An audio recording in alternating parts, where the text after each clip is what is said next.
नमस्कार। नेपाल की बालन सरकार ने भारत और चीन को एक कूटनीतिक पत्र यानी डिप्लोमेटिक प्रोटेस्ट नोट भेजा है। यह मामला लिपुलेख पास से होकर कैलाश मानसरोवर यात्रा के संचालन से जुड़ा हुआ है, जिस पर नेपाल ने आपत्ति जताई है। नेपाल का कहना है कि यह इलाका उसकी भूमि का हिस्सा है और इस पर कोई भी गतिविधि स्वीकार नहीं है। नेपाल के विदेश मंत्रालय के प्रवक्ता लोक बहादुर पैडोल छेत्री ने साफ कर दिया है कि लिपुलेख के रास्ते कैलाश मानसरोवर यात्रा चलाने की योजना पर उन्हें सख्त आपत्ति है। नेपाल का कहना है कि यह उनकी जमीन है और बिना उसकी मर्जी के वहां कोई गतिविधि नहीं होनी चाहिए।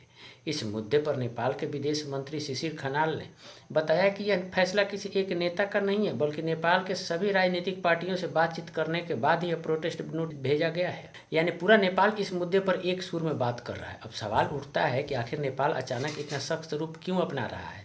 तो इसकी जड़ 1816 की सुगौली संधि में छिपी है। नेपाल सरकार का दावा है कि संधि के हिसाब से महाकाली नदी के पूर्व में पड़ने वाला लेम्पियाथुरा, लिपुलेख और काला पानी का पूरा इलाका नेपाल का हिस्सा है।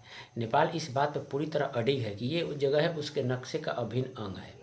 नेपाल ने जो प्रेस विज्ञप्ति जारी की है उसमें साफ साफ लिखा है कि उन्होंने अपना रुख भारत और चीन दोनों को कूटनीतिक रास्तों से बता दिया है। नेपाल की बालन सरकार का कहना है कि पहले भी कई बार भारत सरकार से कह चुके हैं कि इस इलाके में सड़क बनाना, व्यापार करना या तीर्थ यात्रा जैसी कोई भी चीज़ न की जाए, लेकिन जब बात आगे बढ़ी तो नेपाल ने अब औपचारिक विरोध दर्ज करा दिया है। देखा जाए तो यह विवाद काफ़ी पुराना है। नेपाल अक्सर लिपुलेख और काला पानी को लेकर अपना दावा ठोकता रहा है, लेकिन इस बार बालेन सरकार का अंदाज थोड़ा जुदा है, क्योंकि उन्होंने भारत के साथ साथ चीन को भी लपेटे में ले लिया है। नेपाल का मानना है कि इस क्षेत्र से जुड़ी संवेदनशीलता को दोनों बड़े देशों को समझना चाहिए।